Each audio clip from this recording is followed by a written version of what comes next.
안녕하세요. 보기TV의 정복희 목사입니다. 오늘은 하나님 나라 두 번째 강의를 이어가려고 합니다. 지난 첫 번째 강의에서는 하나님 나라가 곧 천국이고 예수님은 공생의 3년 동안 그리고 그 제자들과 함께 그리고 그 이후에는 바울이 하나님 나라에 대해서 전파하고 가르쳤다는 것입니다. 그러나 우리가 유대인들이 특히 마태복음에서 하나님 나라라고 하는 대신 하늘나라, 곧 천국 그렇게 쓰여지면서 우리가 천국에 대한 잘못된 오해가 생겼다라고 이야기했습니다. 그리고 천국이라고 할 때 그 천국은 하나님의 다스림과 하나님의 통치, 즉 역동적인 개념이 아니라 어떤 죽고 나면 가는 공간이나 영역으로 우리가 오해를 하면서 하나님 나라 천국 복음에 대해서 우리가 어떤 내세지향적인 개념을 가지게 된 이유에 대해서 함께 살펴보았습니다. 오늘은 먼저 책 두 권을 소개를 하고 그리고 나서 어떤 천국, 하나님 나라의 어떤 현재성과 미래성, 그리고 미래성 역시 어떠한 중요한 특징을 가지고 있는데 그 특징을 함께 살펴보면서 우리가 하나님 나라를 어떻게 올바르게 이해를 하면서 현재 살아가고 있는 이 땅에서 우리의 일상에서 하나님 나라를 소망하며 부활을 내다보며 살아가는 저희들이 어떻게 살 것인가에 대해서 한번 고민해 보려고 합니다. 첫 번째는 어제 첫 번째 강의의 맥락과 비슷한 이야기를 하고 있는 예수 왕의 복음이라고 하는 책입니다. 이 책은 스캇 맥라이트가 쓴 책이고요. 샘물결 플러스에서 제가 좋아하는 출판사입니다. 샘물결 플러스. 그 출판사에서 번역되어서 나온 책입니다. 네, 예수 왕의 복음. 이 책은 미국 복음주의자들은 구원에 대해서 제대로 이해를 하지 못하고 있다고 보고 있습니다. 스캇 맥라이트는 미국 대다수의 그리스도인들과 복음주의자들은 천국에 대한 오해, 지난 첫 번째 강의에서 했던 이야기처럼 천국을 마치 죽고 나서 가는 공간, 하나님 나라에 대한 개념들, 신약 성경에서 말하는 하나님 나라에 대한 개념들이 없다라고 이야기하고 있습니다. 그래서 구원이 굉장히 개인 내세적인 어떠한 영역으로 축소되어져 있는 그러한 개념으로 미국 복음주의자들이 이해를 하고 있다. 그래서 왕으로서 이 땅에 오신 예수 그리스도가 선포한 그 하나님 나라, 그리고 예수 그리스도가 죽고 부활하심으로 이 땅에 임한 하나님 나라, 그리고 궁극적으로 새하늘과 새 땅이 도래할 그 하나님 나라에 대해서 미국 복음주의자들이 오해하고 있다라고 이 책에서 주장하고 있습니다. 한번 예수 왕의 복음, 정말 예수 그리스도가 전한 그 복음, 하나님 나라가 무엇인지 이 책을 통해서 더욱더 제 구독자들이 이해를 넓혀갔으면 좋겠습니다. 두 번째로 제가 소개할 책은 리처드 미들턴의 새하늘과 새 땅이라고 하는 책입니다. 이 책 제법 두껍지만 너무나도 하나님 나라에 대해서 우리의 잘못된 개념을 바로잡는데 이만한 책도 없다고 저는 생각합니다. 이 책에서 미들턴이 이 책을 쓴 세 가지 이유에 대해서 이렇게 이야기합니다. 첫 번째는 전통적인 내세론에서 창조세계의 구속, 이 개념 전환을 위해서 이 책을 썼다는 것이죠. 하나님께서 예수 그리스도를 통해 구원 사역을 펼치시고 하나님 나라를 펼쳐나가는 그 이야기는 어떤 내세론에 가둘 수 있는 작은 이야기가 아니라 사실은 굉장히 큰 이야기다라는 것입니다. 그런데 이 창조 세계의 구속에 대한 이 미들턴의 어떤 고민과 출발점은 어디서 시작되었냐 할 때 요한계시록 21장과 22장에서 시작되었다는 것이죠. 새하늘과 새 땅을 구속받을 인간들의 최종적인 운명으로 보고 있습니다. 그래서 이 미들턴은 하나님의 창조 세계가 구원의 궁극적인 목적에서 분리될 수 있다 없다? 없다라고 이야기합니다. 그래서 이 책 23페이지에 보면 나는 성경 어디에서도 이 하늘이라는 것은 어제 공부했듯이 The Kingdom of Heaven, 이 구속받은 자들의 최종적인 고향이라고 주장하지 않는다는 놀라운 깨달음을 얻었다. 미들턴은 성경 전체를 보아도 우리가 죽고 나서 가게 될 기존의 잘못된 개념으로서 천국은 우리의 최종적인 고향이 아니다라는 것이죠. 그것은 중간 단계라는 것입니다. 그러나 우리가 마지막 때에 하나님 나라가 최종적으로 도래할 때에 새하늘과 새 땅이 이 땅에 임할 때에 우리가 부활한 몸을 입고 맞이할 그 새하늘과 새 땅이 사실은 신약 성경이 내다보고 있는 최종적인 구원 여정의 마지막 장소 개념이라는 것입니다. 그래서 리처드 미들턴의 이 새하늘과 새 땅을 한번 읽어보시면 큰 도움을 저는 얻을 것이라고 저는 생각합니다. 우리만 예수천당 불신지요 이렇게 하나님 나라 천국을 오해한 것이 아니라 유대인들도 사실은 예수님이 하나님 나라를 그렇게 전파하고 다니실 때 그리고 제자들과 바울이 하나님 나라를 전할 때 계속해서 방해하고 오해했다는 것입니다. 유대인들은 이사야서와 그 다음에 구약 성경을 통해서 메시아가 오면 하나님 나라가 올 거다. 그 기대감을 가지고 살았습니다. 굉장히 간절한 마음으로. 그러면 이 유대인들이 기대했던 하나님 나라는 어떤 하나님 나라였을까요? 첫 번째, 정치적으로는 식민지 상태로부터 독립하고 해방하는 그러한 모습의 하나님 나라를 그들이 기대했습니다. 두 번째, 제국적으로는 패권을 회복하는 마치 다윗과 솔로몬처럼 정치, 경제, 모든 제국적인 패권과 영광을 다시 회복하는 그때를 아마 상상했을 것입니다. 그러나 예수님이 메시아로 왔지만 여전히 그들의 신분과 상태는 로마의 식민지 상황 안에 있었다는 것이죠. 그래도 그들은 예수 그리스도를 메시아로 받아들일 수가 없었습니다. 자, 세 번째, 사회적으로는 모든 가난과 질병으로부터 해방되어질 가는 것. 이것이 이제 유대인들이 기대했던 메시아가 왔을 때에 굉장히 급진적인 그들이 기대했던 하나님 나라의 회복의 모습과 이미지라는 것이죠. 그러나 이러한 모습들이 당장 일어나지 않았고 유대인들은 갈릴리 출신, 나사렛 출신 이 예수님을 도무지 메시아로 받아들일 수가 없었다는 것입니다. 그러나 예수님은 계속해서 자신을 하나님 나라를 가져온 메시아로 주장을 했었습니다. 결국 십자가에 못 박히실 때도 그 죄목이 무엇입니까? 자신이 하나님의 아들이라는 것입니다. 그것이 유대인들이 볼 때 굉장히 불경한 말, 감히 입에 담을 수도 없는 하나님의 아들이라고 했던 그 말 한마디로 인해 예수님을 십자가에 못 박아야 된다고 하는 죄목, 유죄 판결의 근거가 되었던 것이죠. 자, 그러면 예수님은 이 땅에 오셔서 어떠한 하나님 나라를 보여주시고 하나님 나라를 가르치시려고 했을까요? 하나님 나라는 도대체 어떤 하나님 나라인 것일까요? 저는 하나님 나라는 기본적으로 하나님의 성품과 하나님의 사역이 드러나는 나라라는 것입니다. 자, 한 교실이 있습니다. 그 교실의 분위기와 그 교실의 특징은 무엇으로 결정이 납니까? 무엇보다 그 교실의 담임 선생님의 성품, 그 담임 선생님의 철학, 담임 선생님이 학생들을 어떻게 만나고 학생들을 가르치는지 거기에서 다 드러나는 것이죠.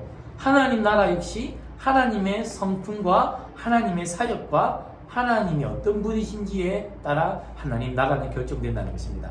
시편 97편 1절과 2절 한번 읽어보겠습니다. 여호와께서 다스리시나니 땅은 즐거워하며 허다한 섬은 기뻐할지어다. 구름과 흑암이 그를 둘렀고 의와 공평이 그의 보좌의 기초로다. 하나님이 다스리시는데 땅과 섬이 즐거워하고 기뻐한다고 합니다. 우리를 다스리시는 하나님 나라, 하나님의 통치와 다스림이 그 다스림을 받는 온 창조 세계가 기쁘고 즐겁다라고 이야기합니다. 중요한 특징이 나오죠. 의와 공평이 하나님의 보좌의 기초다.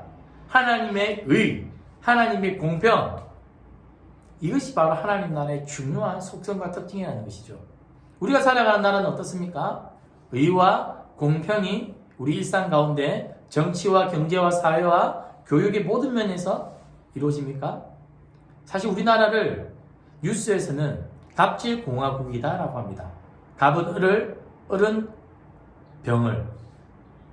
조금만 권력과 조금만 지위가 있으면 그 권력과 지위를 이용해서 밑에 자기보다 아래에 있다라고 생각되는 사람들을 괴롭히고 착취하는 그런 갑질공화국. 그런 하나님 나라는 의와 공평이 기초다라는 것입니다.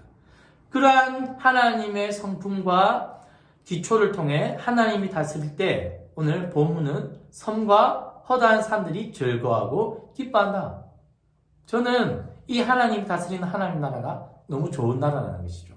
그러니까 그 나라 안에서 살고 싶고 그 나라를 모든 사람들에게 소개하고 싶은 겁니다. 그런데 우리는 전도할 때 예수 믿으세요? 천국 갑니다. 예수 안 믿으면 지옥 갑니다. 이런 식으로 전도하는데 사실 전도의 핵심은 무엇입니까? 우리가 살아가는 하나님 나라, 우리가 앞으로 최종적으로 살아갈 하나님 나라가 어떤 하나님 나라인지를 보여주는 거죠. 그 다스리시는 하나님이 얼마나 좋은 분이신지를 소개하는 겁니다. 예. 그리고 두 번째, 요한일서 4장 7절과 8절. 사랑하는 자들아 우리가 서로 사랑하자. 사랑은 하나님께 속한 것이니 사랑하는 자마다 하나님으로부터 하나님을 알고 사랑하지 않은 자는 하나님을 알지 못하나니 중요한 것은 이는 하나님은 사랑이십니다. 하나님 나라의 중요한 속성, 특징은 뭘까요? 바로 사랑이라는 것이죠. 우리 하나님이 사랑이시기 때문에 하나님 나라는 당연히 사랑이신 하나님께서 사랑으로 하나님 나라를 다스리신다는 것입니다. 그래서 이 하나님 나라를 다스리고 소개했던 이 예수님은 사랑의 많은 모습들을 예수님께서 33년 동안 그의 제자들과 예수님 만나시는 사람들에게 보여주었습니다. 사마리아 여인에게, 그리고 강도 만난 자들에게, 그리고 병든 자들에게 예수님이 보여주었던 것은 무엇입니까? 바로 사랑의 하나님, 사랑의 예수님, 사랑을 보여주셨죠. 그래서 복음서를 읽고 나면 우리 마음 가운데 예수님의 사랑이 얼마나 진실한지, 예수님의 사랑이 얼마나 깊고 좋은지 알 수가 있습니다. 그래서 바리새인들은 이렇게 질문합니다. 하나님의 나라가 어느 때에 임합니까? 도대체 하나님 나라가 언제 옵니까? 그래서 정치적인 해방, 사회적인 해방, 정치적 패권은 언제 회복합니까? 이 질문을 하는 것이죠. 그러나 예수님이 뭐라고 대답합니까? 하나님의 나라는 볼 수 있게 임하는 것이 아니요 또 여기 있다 저기 있다고도 못하리니 하나님의 나라는 너희 안에 있느니라. 하나님 나라가 이미 우리 안에 있다고 합니다. 그러니까 천국을 영토와 영역으로 해석한다라고 한다면 이 본문이 어렵겠죠. 그러나 하나님의 통치와 다스림으로 하나님 나라 할 때 그 나라를 이해한다면 하나님의 다스림을 받고 있는 하나님의 통치를 기대하는 우리 마음속에 이미 하나님 나라가 작동하고 움직이고 있다라고 예수님은 이야기하고 있습니다. 자, 보겠습니다. 그래서 하나님 나라에 대해서 그동안 한국교회는 너무나도 미래에 대한 이야기를 했습니다. 죽고 나면 가게 될 공간으로 어떤 미래성을 이야기했다면 이제는 저와 우리 한국교회 성도들이 하나님 나라의 현재성에 대해서 우리가 고민해 볼 필요가 있습니다. 또 하나 우리가 좀 살펴볼 것은 이사야 61장 1절과 2절에 하나님 나라가 임할 때 이러한 모습으로 임할 것이다 예언한 장면이 있습니다. 한번 구절 한번 보도록 하겠습니다. 주 여호와의 신이 내게 임하셨으니 이는 여호와께서 내게 기름을 부으사 가난한 자에게 아름다운 소식을 전하게 하셨습니다. 나를 보내사 마음이 상한 자를 고치며 포로된 자에게 자유를, 갇힌 자에게 노임을 전파하며. 그런데 이사야 6장 1절에서 2절에 한 이 이야기를 예수님께서 그대로 암송하시면서 이렇게 말씀하십니다. 저희에게 말씀하시되 이 글이 오늘날 너희 귀에 응하였느니라 하시니. 바리새인들이 당신이 메시아가 맞습니까? 구약에서 이야기한 그 메시아가 당신입니까? 라고 이야기할 때 예수님은 이 이사야 말씀을 가지고 내가 바로 그 사람이다 라고 이야기하셨습니다. 그래서 어제도 살펴보았지만 마태복음 19장 24절 그러나 내가 하나님의 성령을 힘입어 귀신을 쫓아내는 것이면 하나님의 나라가 이미 너희에게 임하였다. 그래서 예수님은 하나님 나라의 어떤 모습을 설명할 때 앞으로 우리가 하나님 나라 갈 거다. 너희들이 나를 믿으면 하나님 나라 가게 된다. 이렇게 이야기하시지 않고 계속해서 하나님 나라가 이미 임했다. 너희 마음속에 하나님 나라가 있다. 이렇게 하나님 나라의 현재성에 대해서 이야기했다는 것을 우리가 살펴볼 수가 있습니다. 그러나 하나님 나라에 그러면 현재성만 있느냐 할 때 신약 성경은 또 그렇지만은 않습니다. 하나님 나라의 미래성에 대해서도 이야기하고 있다는 것입니다. 첫 번째, 성장하는 하나님 나라에 대한 예수님께서 비유의 말씀을 자주 하셨습니다. 겨자씨와 누룩 비유죠. 겨자씨가 비록 아주 작고 누룩이 아주 눈에도 보이지 않지만 이 겨자씨와 누룩이 점점 커져가는 이야기. 지금 현재 임한 하나님 나라는 겨자씨 같고 누룩 같지만 예수님은 이 하나님 나라가 앞으로 점점 커져갈 것이다 라고 하나님 나라의 미래적인 모습에 대해서 말씀하셨습니다. 그리고 가라지 비유 말씀하시죠. 가라지가 있고 알곡이 있는데 함께 자라도록 내버려 두라라고 이야기합니다. 그리고 언젠가 추수할 때 이 알곡과 가라지를 함께 추수할 거다. 그러나 지금은 이 알곡이 다칠 수가 있으니 가라지를 내버려 두라라고 한 이야기. 이 본문들을 보면 하나님 나라의 어떤 현재 진행형 그리고 미래를 향해서 점점 나아가는 이 미래적인 모습들을 살펴볼 수가 있습니다. 그리고 하나님 나라의 중요한 또 미래성, 하나님 나라가 임할 때 전복될 하나님 나라, upside down이라고 우리가 이야기합니다. 그때는 작은 자가 높아질 것이요 높은 자가 낮아질 것이다 라는 그러한 이야기들을 예수님이 자주 하셨습니다. 저는 반지의 제왕을 보면 반지의 제왕에 아주 힘이 좋고 마법을 부릴 수 있는 유능한 캐릭터 종족들이 많습니다. 그러나 반지의 제왕의 그 스토리에 보면 가장 특별함도 없고 신체적으로도 별 볼일 없는 이 호빗족들이 이 반지를 운반하는 일, 반지를 마지막에 파괴하는 일에 이 호빗족들이 어떤 중요한 역할을 합니다. 그리고 반지의 제왕의 가장 감동적인 장면이라 할까요? 어떤 하나님 나라의 어떤 전복될 모습을 미리 보여준다라고 했던 장면이 있는데요. 마지막에 보면 모든 종족들이 이 호빗 반지에 원정대 이 친구들 앞에 모두가 다 무릎을 꿇고 절을 하는 장면이 나옵니다. 왜요? 이 호빗족들이 키도 작고 뭔가 대단한 특징들과 캐릭터들이 없지만 이들이 그들의 생명을 걸고 마지막까지 이 임무를 완수했고 이 호빗족들을 통해서 결국에 반지의 제왕에서 아주 해피엔딩 스토리로 끝나죠. 그래서 모든 종족들이 이들 앞에 절하는 장면. 저는 앞으로 새하늘과 새 땅이 도래할 때 하나님 나라의 최종적인 장면에서 낮은 자가 높아질 것이요 높아진 자가 낮아질 것이다 라고 하는 이러한 모습들이 성취될 것이라고 저는 생각합니다. 그리고 또 하나님 나라의 미래성에 대한 재미난 본문들이 뭡니까? 도적같이 하나님 나라가 임할 거다. 이미 임했지만 그러나 최종적인 하나님 나라가 이미 또 임할 건데 언제 어떻게 임할지 모르니까 너희들은 깨어 긴장해라. 그리고 이 본문과 비슷한 등불 들고 신랑을 맞이하러 나갔던 이 이야기. 그래서 언제 어떤 모습으로 신랑이 올지 모르니까 기름을 준비한 슬기로운 처녀들처럼 우리도 그렇게 살아야 된다라고 이야기하고 있습니다.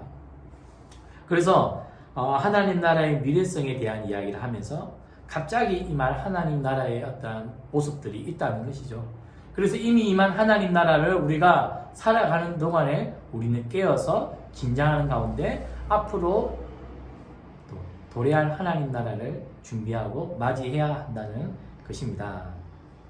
그림을 하나 보여드리겠습니다. 그래서 already but not yet, already but not yet 많이 들어보셨나요? 이미 그러나 아직. 주님께서 하나님 나라를 가지고 오셨습니다. 이제 하나님 나라는 시작되었다는 것이죠. 그래서 영어로는 D-Day라고 표현하기도 합니다. 그러나 V-Day는 아직 오지 않았다는 것이죠. 새하늘과 새 땅이 도래할 것이다. 요한계시록은 내다보고 있습니다. 그래서 우리는 이미 그리고 아직을 그 중간 다이를 살아간다는 것이죠. 긴장하는 가운데. 자, 그래서 저는 이 하나님 나라의 현재성과 미래성 이 두 가지 요소 때문에 우리는 그러면 어떻게 살아가게 되느냐라는 것이죠. 하나님 나라는 이미 임했지만 점점 성장하고 있다는 것입니다. 그렇기 때문에 이미 임한 하나님 나라에 살아갈 것인지 아니면 너희는 이미 세속사회에 살아갈 것인지 하나님 나라는 우리에게 좁은 길과 넓은 길을 요구하고 있습니다. 그리고 하나님 나라는 대충 살아갈 수 있는 하나님 나라가 아니라 철저한 헌신과 섬김과 내어놓음으로 살아갈 수 있는 나라가 바로 하나님 나라입니다. 그래서 이미 임한 하나님 나라에 내가 살아가려고 할 때 그 길은 좁은 길이고 아무나 걸을 수 없는 길이다라고 이야기합니다. 예수님은 자기 십자가를 지고 걸을 수 있는 그 길이 바로 하나님 나라의 길입니다. 우리는 한 발은 이 세상에, 한 발은 하나님 나라에 그렇게 양발을 딛고 두 모습으로 살아갈 수가 없다는 것이죠. 철저한 헌신을 우리에게 요구하고 있다는 것입니다. 하나님 나라 이미 임했습니다. 알곡과 가라지가 함께 자라가고 있죠. 그러나 최종적인 하나님 나라에서는 알곡과 가라지를 양과 염소를 하나님께서 구분할 때가 있다라고 이야기합니다. 의인의 부활이 있을 것이요 악인이 마지막 때에 하나님 앞에서 심판받을 날이 있다라고 이야기합니다. 하나님 나라, 그 하나님 나라는 지금 우리가 어떻게 살아가는지를 중요하게 여기고 보고 있다는 것입니다. 예수님께서 마지막 때에 주여 주여 내 이름을 부른다고 해서 내가 그를 반기지 않는다라고 이야기했습니다. 우리가 예수 그리스도를 믿는 믿음이 있다면 거기에 따르는 삶의 정도와 삶의 행실이 있어야 한다는 것이죠. 그것이 바로 하나님 나라의 현재성, 하나님 나라의 윤리가 중요해지는 측면이라는 것입니다. 오늘 강의가 좀 길어졌는데요. 하나님 나라의 현재성과 미래성 두 가지가 다 있습니다. 그래서 우리는 깨어 있어야 하고 긴장하며 살아야 합니다. 지금 우리의 삶이 힘들고 때로는 어렵고 팍팍하더라도 우리는 하나님 나라가 최종적으로 임할 그 하나님 나라 온 창조 세계의 구원을 내다보며 살아갑니다. 그래서 지금을 견딜 수 있고 힘든 가운데 노래할 수 있고 힘듦을 우리가 믿음으로 이겨낼 수 있는 것이죠. 믿음과 소망과 사랑 가운데 우리가 이미 임한 하나님 나라를 살아가고요. 장차 임할 하나님 나라를 소망하며 우리가 살아갔으면 좋겠습니다. 강의가 부족하지만 끝까지 시청해 주신 우리 구독자님들 감사합니다. 복귀TV입니다.